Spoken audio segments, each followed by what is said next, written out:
Sacrez-nous voyageurs, pourquoi je sors de l'ombre? Vous m'avez appelé, me voici, me voilà.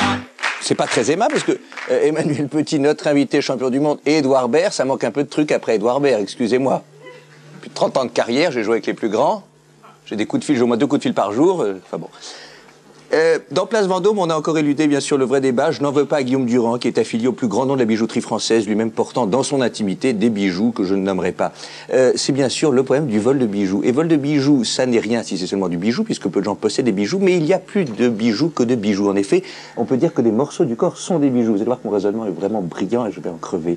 Le cheveu lui-même, qui est au pluriel cheveux aussi, est un bijou. Et en France, aujourd'hui, sont perpétrés, proférés, enfin il y a beaucoup de vols de bijoux qui ont lieu, de cheveux, beaucoup de vols de cheveux. J'appelle donc aujourd'hui mon invité.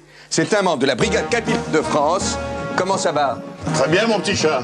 Ça va très vite, toi. Pareil. On va parler un petit peu de tout ce qui se passe dans le vol de cheveux en France. Et je sais combien de vols de cheveux déjà à peu près en France? Plus de 60 000. Plus de 60 000 vols de cheveux. Vous êtes combien à la brigade? Plus de 60 000. Plus de 60 000. Combien d'arrestations à peu près par an? Plus de 60 000. Plus de 60 000. Donc on reste un petit peu près dans ce que j'avais prévu au départ. Voilà. Oui, c'est la fête. C'est tous les jours dimanche.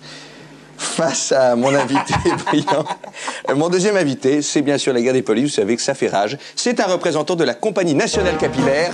Mon deuxième invité. Comment tu vas, grand fou? Tu es fou, toi, hein? Tu es fou. Voilà, on va essayer de parler un petit peu quelles sont les méthodes des uns et des autres. Certaines sont décriées, puisque je rappelle qu'il y a combien de morts à peu près dans le monde du vol de cheveux? Plus de 60 000. Plus de 60 000, donc certaines bavures, on le voit bien. On va essayer de voir un peu comment ça se passe en voyant un jeune que nous avons surpris en pleine action. Alors on revoit ça a lieu en direct. Un jeune qui est méchant, il est là. Il s'introduit donc dans un appartement, dans une studette, il est là, et il sort le ciseau. Le ciseau, il va des cheveux, il dit ah ça m'énerve tous ces cheveux, puis ça doit voilà du pognon. Là il coupe le cheveu, hein, il est content le jeune, puis alors après il fait sa soupe aux cheveux. On ne sait pas, hein. Vous vous en foutez? Alors je me demande si vous en foutez, parce qu'il Ouais. Vieux con. Pardon? Vieux con. Bon vu l'ambiance, je vais rendre l'antenne. Qu'est-ce qu'il a dit? Non, c'est pas grave du tout. Merci. Édouard Joseph, merci pour...